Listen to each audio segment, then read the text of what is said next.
இது unofficial mat. டீட்டெயிலாக சொன்னால் தான் அடுத்த ஸ்டெப் எடுக்க முடியும். இப்போ நீங்கள் வர போறீங்களா இல்லையா? இதுதான் அவரோட கடைசி நம்பிக்கை. சொன்னா புரிஞ்சுக்கோ. மனுஷங்க மிருகமா வாழ்ற இந்த சமூகத்துல நீயும் நானும் போராடி தான் வாழ்ந்தாகணும். மிச்சத்தை இந்த காடும் மலையும் பார்த்துக்கும். இங்க நான் வச்சுதான் சட்டம், புரியுதா?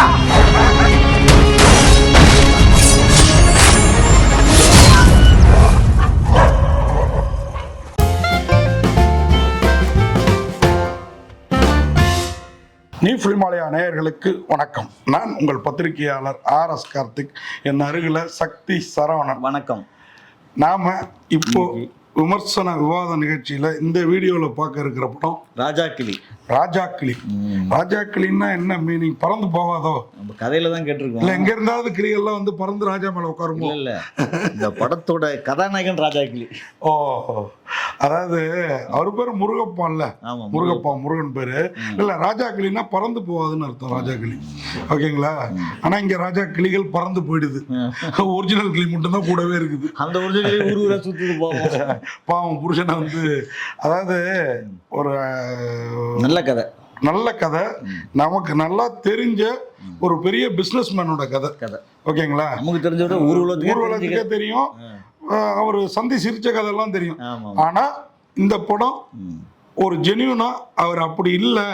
அதாவது இன்னைக்கு எல்லாருமே கொஞ்சம் சபலத்துல இருப்பாங்கங்க. கண்டிப்பா. ஆனா அந்த சபலம் ஜாஸ்தி ஆகிறப்போ, ஆசை பேராசை ஆகிறப்போ அடுத்தவனை அடிச்சு கொள்ற லெவலுக்கு போவாங்கல்ல, அதுதான் இந்த படத்தோட ஆசை இருக்கலாம். பேராசை இருக்கக்கூடாதுல்ல. அதுவும் அடுத்தவன் மீது ஆசை, மனைவி மீது ஆசை வந்ததுன்னு வச்சுங்க, அது என்ன ஆகும், என்ன பாடுபடும். கத்தி மேல நடக்கிற மாதிரி அதுதான், வேற ஒன்றும் இல்லை. நம்ம சென்னையில் வாழ்ந்த பிரபல பிஸ்னஸ்மேன், ஹோட்டல் பிஸ்னஸ்ல கொடி கட்டி பறந்தாரு. சமீபமாக தான் மறைந்தாரு. சிறை தண்டனை எல்லாம் அனுபவிச்சாரு.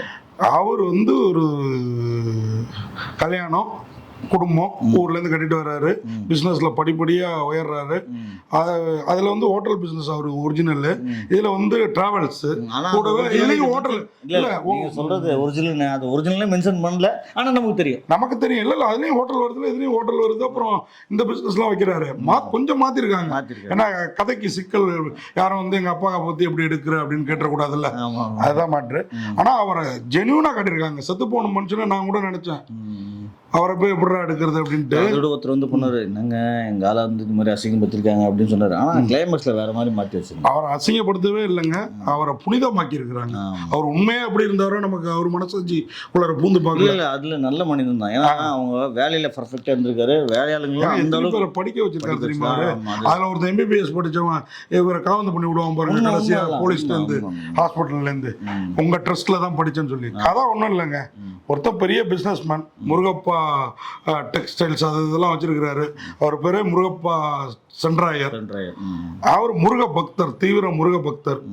ஒரு குழந்தை, ஒரு பையன், அதெல்லாம் இருக்குது. பொண்டாட்டி கொஞ்சம் நாட்டுப்புறத்து பொண்டாட்டி கொஞ்சம் தீபா, நம்ம தீபா சங்கர், அந்த அம்மா நல்லாவே நடிக்க. இதுல அழகா இதுல தீபா சங்கர் மட்டும் இல்ல, தம்பிராமையாவே மீட்டருக்கு மேல நடிக்கல. எனக்கு அதுதான் இந்த படத்துல ரொம்ப பிடிச்சிருந்தது. தம்பிராமையா ஹீரோ, ஒரு பையன் தான் வந்து டைரக்டர். தம்பிராமையா தான் கதை, திரைக்கதை, வசனம், இசை எல்லாம். இசையும் உண்மையாவே தம்பிராமையா ஒரு அழகான கதையை ஃபர்ஸ்ட் ஹாஃப் ஃபுல்லா செம ஜாலி, செகண்ட் ஹாஃப் ஃபுல்லா நாம காலி, ஜாலியா செம கில்மாவா, செம ஜாலி. நல்லா கில்மான ஒரே பாட்டு தானேங்க.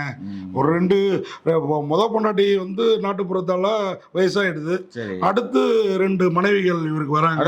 டக்குன்னு புருஷனை விட்டு அது செம கொட்டாச்சு. அந்த பொண்ணு ஸ்ரீ சுபா தேவராஜ் நினைக்கிறேன், பிரமாதமா பண்ணியிருந்தது. அதாவது ஒரு டைலாக், ஐயா 10 லட்சத்தை கொடுத்து பரிசா எடுத்துக்கீங்க, கிராமத்து பொண்ணு போய் தப்பா பேசலாமான்னு இவர் கேட்பாரு. அது கூட பாத்தீங்கன்னா நியாயமா வச்சிருப்பாங்க. இந்த அம்மா இவர் மேல அவங்க அப்பா மாதிரியே 50 வயசு ஆனோடனே வேலி தாண்டிட போறாருன்னு. அதாவது தீபா சங்கரோட அப்பா 50 வயசுக்கு அப்புறம் ஒரு கூத்தியா வச்சிருந்திருப்பாரு. அந்த மாதிரி இவரும் பண்ணிட போறாருன்னு ஒரு பயத்துல ஒரு அது மனசுக்குள்ள இருக்கும் லேடிஸ். அப்போ எங்க போக கூடாதுன்னு ஒரு ஆதங்கம் இருக்கு. ஜவுளி கடையில மேக்கப் போட்டுட்டு நிக்கும் அந்த பொண்ணு, புதுசா ஆரம்பிச்ச பிசினஸ்ல. உனக்கு எவ்வளவு சம்பளம்? 15,000. 15,000 எல்லாத்துக்கும் இந்த மேக்கப் போடுறிய 50,000 கொடுத்தா அப்படின்பா. கட் பண்ணா அவன் அழுதுட்டு வீட்டில் உட்காந்துருக்கோம். மறுநாள் இவர் போய் வீட்டில் அதை ஆறுதல் படுத்த போவார். அங்கே லாக் பண்ணுவான் அவன் புருஷன் கொட்டாச்சி. மறுநாள் கூப்பிட்டு வந்து, ஐயா நைட்டெல்லாம் உங்களை பற்றியே கனவு கண்டுகிட்டு இருக்குது, எனக்கு இப்போ நீ பொண்டாட்டிக்கு என்ன பண்ணுவேன், நான் ஏதாவது பார்த்துக்கிறேன், 10 லட்சம் கொடுத்துட்டு பரிசா எடுத்துட்டு போங்க ஐயான்னு செம இயல்பா வச்சிருந்தாருங்க. அதாவது அந்த மாதிரி பொண்டாட்டியை விட்டு தரவங்க இருக்காங்க. அதே மாதிரி 3வது பொண்டாட்டி அந்த கேரக்டர் பாத்தீங்களா? அவரு கதை என்னன்னு பாத்தீங்கன்னா, 3வது பொண்டாட்டி எங்க பிரச்சனை வருதுன்னா, இவர் எதுவுமே பண்ண மாட்டேன்றாரு. அப்போ 2வது பொண்டாட்டி ஏதாவது பண்ணாரா இல்லையா? அதுவுமே காட்டலையே. அதுதான் 50 வயசுக்கு அப்புறம் பெருசா பண்ண முடியாது. நான் 50 கடந்துகிட்டு இருக்கிறேன். புரியுதா உங்களுக்கு? அந்த டிராபிக் போகணும். ஆமா தலைவர். இல்ல நம்ம ஆண்கள் வந்து ஆம்பளை 80 வயசுல எழுந்து நிப்பான்னா டயலாக் பேசலாம். இன்னைக்கு இருக்கிற ஃபுட்டுக்கு 45க்கே ஆமா, புரியுதா உங்களுக்கு? அதனால அதெல்லாம் கரெக்டா தான் வச்சிருக்காப்ல. அதோட அந்த டயலாக் எல்லாம் அந்த 3வது மனைவி இந்த 2வது மனைவியை கட்டி அடுத்த கொஞ்ச நேரத்திலே அது வந்து ராசி. அது பாத்தீங்களா, முருகனுக்கு தெய்வானை ஒரு பொண்டாட்டி பேரு. அடுத்து இந்த 2வது மனைவியா வர்ற இன்னொருத்த மனைவி வள்ளி மயில். வள்ளியை விட்டுறாதப்பா அப்படின்னு அந்த சாமியாரே சொல்லுவார். யாரு? பழகர் பையாவே. ஆனா உன் பொண்டாட்டி தான் விளக்கத்தணும், பாத்துக்கு தெய்வானை தான் விளக்கத்தணும், வள்ளியை வச்சுக்கு தெய்வானைய வாழ்ந்துக்கோன்னு சொல்லுவாரு. இவர் அதையும் தாண்டி 3வது ஒண்ணுல இறங்குவார் பாருங்க. அங்கதான் சிக்கல். அந்த பொண்ணு பாத்தீங்கன்னா இவர் காலேஜ்ல படிச்சிருக்கோம். இவரு அந்த அவங்களோட அம்மா இவரு ரோட்ல போவாரு. நம்ம ரேஸ்மா பஸ் பிக் பாஸ் சாணத்தை மிதிச்சோன வாக்கிங்ல இப்ப வாக்கிங் போறது எல்லாமே யோசிச்சு வச்சிருக்காரு. நீங்க அந்த வாக்கிங் சீன் பாத்தீங்கன்னா, நீங்க பார்க்ல பாத்தீங்கன்னா பல பேர் வெறுங்காலோட நடப்பாங்க அக்கு பிரஷருக்காக. நம்மளாம் ஷோ போட்டு வாக்கிங் போவோம். அது என்னன்னா சில பேர் வந்து அது இந்த பிளட் பிரஷர் எல்லாம் குறைக்குதுன்ட்டு அதனால ஒரு சாணத்தை மிதிச்சிருவாரு தெருவில். அது வேணும்னே போட்டு வச்சு இந்த அம்மா கழுவுறதுக்கு பக்கெட்ல தண்ணி எடுத்து வந்து அவரை வீட்டுக்குள்ளார கொண்டு போவோம். அந்த அம்மாவுக்கு சொந்த வீடு, இந்த அம்மாவுக்கு லீஸுக்கு வீடு. 20 கோடி 25 கோடிக்கு கட் பண்ணா இவரு எதுவுமே பண்ணல அப்படின்றதுனால டான்ஸ் கத்துக்க போவோம் அந்த பொண்ணு. இவரை மயக்க அங்க வேற யாரு? கிரிஷ், நம்ம உயிர் சங்கீதாவோட ஹஸ்பண்ட் பாடகர். அவரை கரெக்ட் பண்ணுச்சா அவரு கூட கல்யாணம் பண்ணிட்டு நிக்கிறத இவரோட கையாளுங்க பாத்துருவாங்க சர்ச்சில். ஐயா அண்ணா அப்புச்சி அண்ணாச்சிங்கிற பேருக்கு பதிலாக இங்கே அப்புச்சி ஆகிருக்கிறாங்க. என்ன இப்படி கூட சொல்லலாம், நாடாருக்கு பதிலாக செட்டியாரா மாத்திருக்கிறாங்க பிசினஸ் மேன. ஓகேவா? இப்போ கட் பண்ணி இது நம்ம வந்து ஆளை சொல்லல, நம்ம வந்து இது இதுதானே சொல்றோம். இன்னைக்கு தமிழ் சினிமாவிலேயே ஆமா தலைவா, அப்படிதான் நம்ம மறை அவங்க எப்படி மறைபொருளா படம் எடுத்திருக்காங்களோ நம்மளும் அப்படி சொல்லுவோம். இப்போ அந்த அம்மனியை வந்து 3வது அம்மனியால தான் பிரச்சனை ஸ்டார்ட் ஆகுது.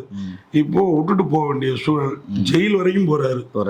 பையனுக்கு ஒரு பக்கம் அவனோட காதலி ஒரு 50 வயசுக்கு அப்புறம் இப்படி 1க்கு 2 பொண்டாட்டி வச்சுட்டு இருக்காங்கன்னு அவனுக்கு வந்து காதல் கெட்டு போயிடுது. அடுத்து பொண்டாட்டியும் வாழ மறுத்து போறா, அவளை திருப்பி கொண்டு வர்றது பெரும்பாடாது. அதனால அப்பா அம்மால கடும் கோபத்துல இருக்காரு. ரெண்டுமே புட்டுன்னு போயிடுது. இவருக்கு ரெண்டுமே புட்டுக்கிட்டு போகுது. கோர்ட்ல கேஸ் வருது. வந்தவர் தண்டனை உள்ள போறாரு. உள்ள இருந்து தப்பிக்கிறாரு. ஆக்சிடென்ட் ஆகுது. தப்பிச்சவரு என்ன ஆகுறாரு? ரத்த கண்ணீர் MR ராதா மாதிரி ஆகுறாரு. உண்மையா இத தம்பிராமைய விட்டா எங்க போறாரு? எங்க போறாரு? இந்த வீடுகள்லாம் தேடி போறாரு. எல்லாம் விரட்டி அனுப்புறாங்க. 2வது வீடு 3வது வீடு. அதுக்கப்புறம் எங்க போறாரு? நீங்க தான் சொல்லணும். சமுத்திரகனி சமுத்திரகனி கதையே சமுத்திரகனில இருந்து தானே ஓபன் ஆகுது. அந்த ஆசிரமம் ரோட்ல பிச்சைக்காரங்களா தெரியும். அந்த மாதிரி நிறைய ஆசிரமம் இப்ப இருக்குது இல்லைங்களா? அவங்கள கூப்பிட்டு வந்து முடியெல்லாம் வெட்டி இது பண்றாங்க. பார்த்தா இவர் அடையாளமே மாறி போயிருக்காரு. இவரோட டைரியை படிக்கிறதுல தான் இந்த கதையெல்லாம் தெரிஞ்சுக்கிறாரு. தீவிர முருக பக்தர். எப்படி தெருவுக்கு வந்தாரு? ஏன் வந்தாரு? முருகனை கும்பிட்டதுனால வரல, முருகனா தன்னை நினைச்சுக்கிட்டதுனால வந்தாரு. சமுத்திரகனி வந்து சிறப்பு தோற்றம் ரொம்ப நல்லா சமுத்திரகனி கம்பீரமா இருந்தாரு. தம்பிராமையா மட்டும் இல்ல, சமுத்திரகனில இருந்து எல்லாருமே மீட்டருக்கு மேல நடிக்கல. சமுத்திரகனி சிறப்பு தோற்றம் போஸ்டர்லாம் பார்த்தோன்னா எல்லாரும் போட்டா கூட அவர் போட்டதான் பெருசா இல்ல. இதுல நல்லாதாங்க இருக்குது ஓரளவு. நீங்க சொல்ற மாதிரி இதுதான். அப்புறம் சினிமா தானேங்க, கண்கட்டி வித்த தானே. சோ வராரு. இதுல அந்த பொண்ணுங்க எல்லாருமே நல்லா நடிச்சிருக்காங்க. அவங்க கொஞ்சம் அழகா இன்னும் உங்களுக்கு தகுந்த மாதிரி போட்டுருக்கணும் பொண்ணுங்களையா? ரேஸ்மா பசுபதி மாதிரி ஒரு 3 இறங்கி இருக்கணும் அவரு.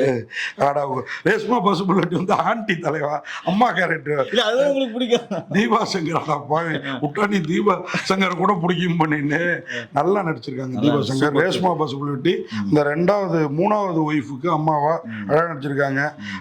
அந்த அப்பா மிச்சர்ல கலையே காணும்னு இங்க நடக்கிறத பத்தி கவலையே படாம அந்த மாதிரி நிறைய பேர் பேர் இருக்காங்கண்ணா. பொறுக்கிட்டு இருப்பாரு. கார்டனுக்கு ஏசியை போட்டு விட சொல்லுப்பா அவர்கிட்ட சொல்லி அப்படின்றதெல்லாம் வேற லெவல் டைலாக். மூர்த்தி நம்ம டைரக்டர் கருப்புசாமி குத்தகைதாரர் 2-3 படம் பண்ணாரு. பிச்சைக்காரன்ல பிரமாதமா நடிச்சிருந்தாரு. அவர் தான் அந்த கேரக்டர் மூர்த்தி. அந்த பொண்ணுங்களா வர்ற சுபாஸ்ரீ தேவராஜ், அது அந்த 2வது மனைவியா பொட்டாச்சி மனைவியா இருந்து இவர் மனைவியா மாறுற கரெக்ட்லாம் அழகா இருந்தது. அதே மாதிரி ஸ்வேதா ஸ்ரீ, அதுவும் வந்து ஆள் முகம் சுமாரா இருந்தாலும் நமக்கு வந்து நீங்க சொன்ன அந்த கிளாமர் மாட்டிருக்கு கரெக்டா இருந்தது. அதே மாதிரி ரேஷ்மா, நம்ம KSK செல்வா பத்திரிகையாளர், அவர் இப்பெல்லாம் போலீஸ்காரர் கேரக்டர்னா அவரை கூப்பிடுங்கன்றாங்க. இப்பதானே வந்தது once upon a time lathi குத்த போல பேனா கொடுத்து அனுப்புறாங்க. சரி ஓகே.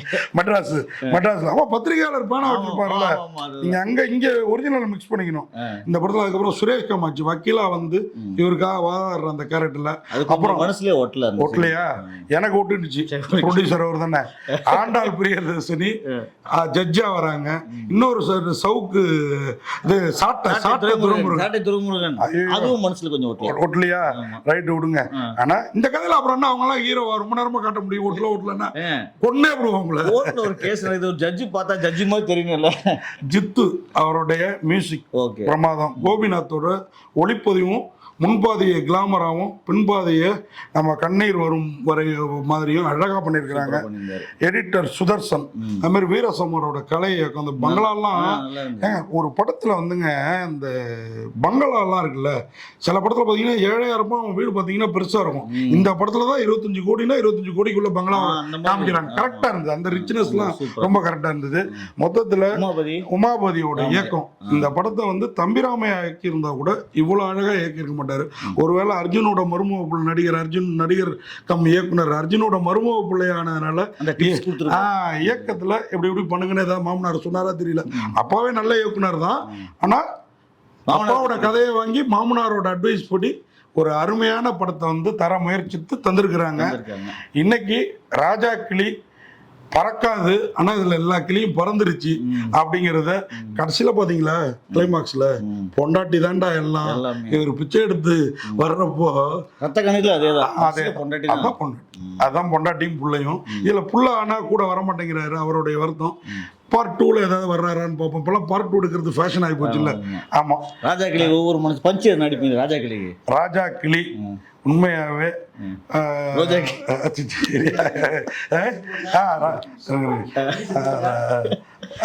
ராஜா கிளி நிச்சயமா அதுல வந்து தம்பிராமையோட கிளிய சத்த கிளி மாதிரி காமிச்சிருந்தாலும், சாரி, ராஜா கிளி தம்பிராமையாவை சத்தக்கிளி மாதிரி காமிச்சிருந்தாலும் உண்மையா ராஜா கிளி ராஜ கம்பீரமான கிளின்னு சொல்லி விடைபெறேன். நன்றி, வணக்கம். இந்த வீடியோ உங்களுக்கு பிடிச்சிருந்தா லைக் பண்ணுங்க, கமெண்ட் பண்ணுங்க, ஷேர் பண்ணுங்க, சப்ஸ்கிரைப் பண்ணுங்க.